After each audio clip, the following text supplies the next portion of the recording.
Chapter 8. Much more precious than of gold that perisheth.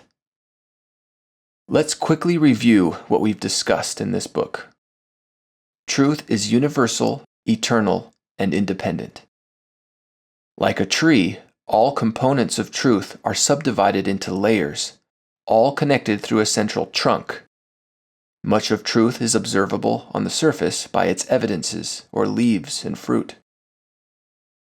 There are certain components of truth that pertain specifically to humans, called principles. Since the degree to which we live by these principles will determine the level of peace, joy, and success we experience, we should seek to learn and live by truth. We begin by cultivating our soil through the adoption of traits that facilitate learning.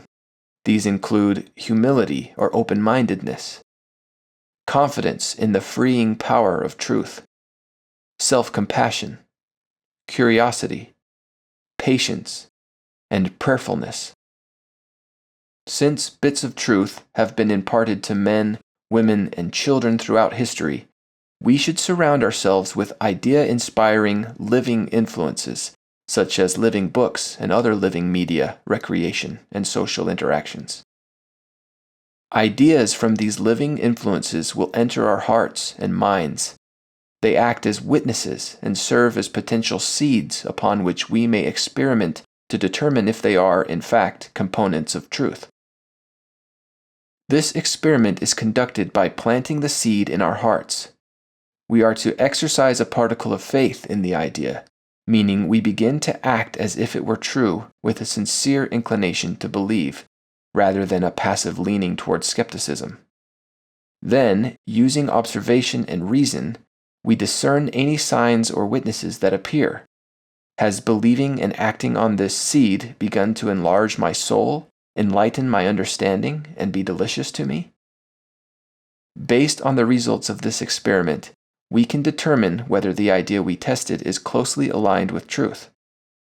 If it is not, we must cast away the idea and cease to live by it. If it is, our responsibility is to nourish it, continuing to live by it, guarding against the dying away of the first thrill in the short term, and resisting the countless distractions that will arise over the long term. In doing so, by and by ye shall pluck the fruit thereof, which is most precious. And so we see that the act of discovering truth and the act of adopting truth are actually one and the same. The online shopping strategy of lightly browsing options, comparing prices and reviews, and hanging back until the perfect choice reveals itself will not serve you here. As Moroni declared, ye receive no witness until after the trial of your faith. Beginning to adopt a true principle invites signs to affirm its truthfulness and encourages even more resolute adoption. We must take the first step in order to learn. Nor is it a one-time transaction. It is a slow, steady, step-by-step process in which every new horizon reveals a higher, more glorious one beyond it. We climb the spiraling faith cycle by allowing our belief and action to grow. And as we do so, our active faith encourages the swelling signs to grow as well. Thus, we look forward with ever-increasing certainty to the fruit of our faith. You may not have to wait long to begin seeing that fruit. One miraculous aspect of this process is that even the smallest course correction bringing you closer to total alignment with truth will quickly welcome positive changes into your life. Indeed, the swelling motions that first appear in your heart can act as a kind of fruit themselves, accompanied by a measure of peace and joy greater than you've ever known. In such a moment, it's tempting to believe you've reached the end of your labors, that you've finally got it all figured out. But, as with the mostly accurate directions from the stranger in my walk to the library, the new principle you've adopted will most likely require further experimentation and refinement before it approximates pure truth. And even then, knowing that the seed is good is one thing. Diligently and consistently living it day after day, year after year, is quite another. What is needed is a lifelong commitment to constantly nourish and prune your personal tree of truth, trimming a branch here, patiently encouraging growth there, steadily clearing away withered, fruitless beliefs and paradigms, and making room for living truths. The work is never finished. There is always room for improvement. As Nephi warned, "Woe be unto him that is at ease in Zion. Woe be unto him that saith, We have received, and we need no more." The goal is to shape our personal trees, little by little, to more closely resemble the tree, that eternal, unchanging, universal tree of truth. Such a task will take time, and each branch will require multiple passes throughout one's life. Just as an arborist finds that after tending to other parts of the tree, a previously pruned branch has begun to look rough and out of place, so too does learning and adopting new truths open our eyes, causing us to see ourselves and the world more clearly. Areas once hidden come into view, and subjects we thought we had exhausted become fresh and exciting once more. As T.S. Eliot wrote, "We shall not cease from exploration, and the end of all our exploring will be to arrive where we started and know the place for the first time." What a sweet experience it is to regularly see the world through new eyes. Such perennial delight is available to us all, provided we consistently nourish the tree with great diligence, patience, and faith. The river of complexity we discussed in Chapter 3 will become familiar territory throughout our lives. We will discover that every new bank of simplicity reached becomes merely a brief resting place before diving into the next river, searching for ever deeper truth, even in areas we've previously explored. As we do so, we can expect levels of peace, success, and fulfillment that once seemed beyond our grasp to not only be realized, but even to gravitate toward us naturally, with little to no effort. Such is the reward of fearlessly endeavoring to live the truth. I will devote the remaining chapters to highlighting a handful of powerful, profound truths I feel I've begun to uncover for myself using the principles we've discussed. These may serve as potential starting points for you if you are unsure where to begin, or simply as interesting ideas to experiment with. In either case, I encourage you to go on listening.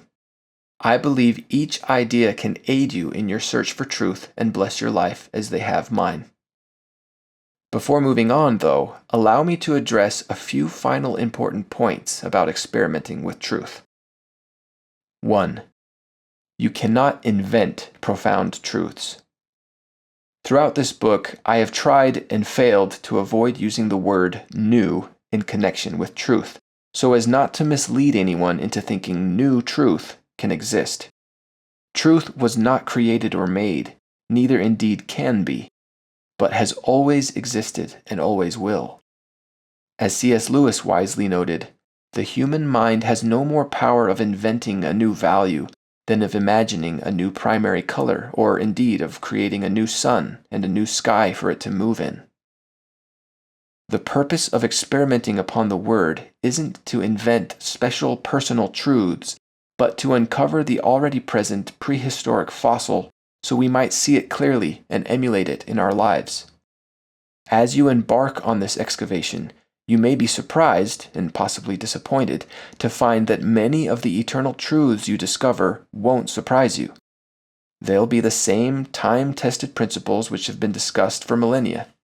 And in our age, where truths once considered self-evident are now constantly questioned, it may be more important than ever to start by testing such fundamental and seemingly old-fashioned values as justice, natural rights, equality, liberty, beauty, and the like, before dabbling in the newer, trendier philosophies that contradict them.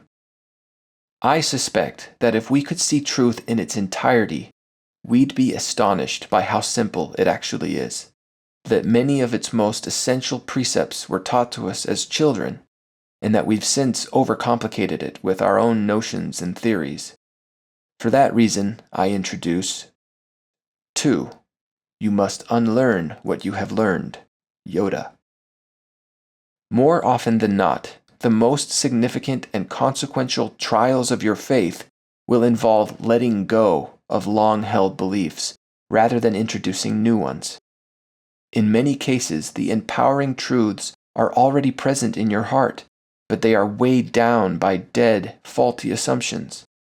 What's required is simply loosening your grip on the falsehoods that have kept you shackled for so long. As Joshua Fields Milburn observed, the path to misery is cobbled with addition. The path to peace is uncovered with subtraction.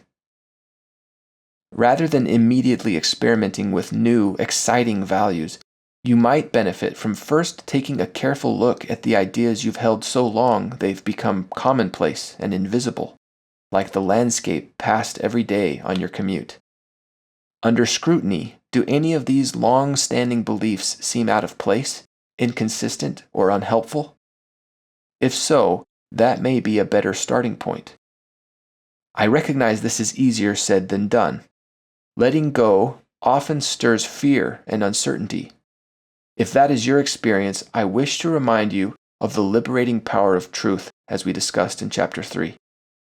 Though uncomfortable at first, in the long run, the truth shall make you free. Even after overcoming fear and beginning this work of letting go, old habits and beliefs die hard. Like those thorns that choke the word, they can be relentless, resurfacing over and over no matter how often we cut them down. It can become exhausting to stay vigilant. This is a real struggle we all face, and I don't claim to have the perfect solution, but I've discovered a very powerful tool that's helped me immensely, and I hope it might help you too. 3. Affirmations. You've probably heard of affirmations before, and maybe even tried them. When I first encountered them, they seemed silly and contrived. Repeating the same cheesy pep talk to myself like a crazy person? No thanks. But after hearing them endorsed by enough people I respect, I decided to give them a fair try. I found affirmations to be one of the most powerful tools in my search for truth, especially for maintaining focus and motivation over the long haul. And I've found they're not so much a cheesy pep talk as a daily opportunity to remind and recenter myself around what matters most. There's no shortage of advice on how to craft affirmations, much of it conflicting. Honestly, I don't think there's a single correct way. If the idea intrigues you, I invite you to experiment and find a method that works for you. I'll offer just one piece of counsel. Use affirmations primarily to refine and strengthen the trunk and branches of your personal tree, your deeply held beliefs and values, rather than your specific outward circumstances. The real power of affirmations lies, as Stephen R. Covey wrote, in the ongoing process of keeping your vision and values before you so that you can align your life to be congruent with those most important things. In my practice, I include affirmations of truths I've tested and have come to know that the seed is good, especially those I find challenging to live consistently. This habit has helped me remain focused on my pursuit of truth, and has kept the cares of this world and the lusts of other things at bay better than anything else I've tried. While reciting my affirmations, I've made a habit of reflecting on the truth claims I'm speaking, asking myself the kinds of questions we discussed in the previous chapter, to detect those swelling motions that mark a good seed. I consider how each statement relates to other principles I've adopted, and review the results they've produced in my life. This often reveals adjustments I need to make, new seeds to test, and old limiting beliefs I ought to finally discard. This daily practice has led me to stay immersed in the river of complexity, keeping my powers of reason and observation sharp, and my faith cycle churning. As a result, my beliefs and values stay fresh and intentional, rather than stale and automatic.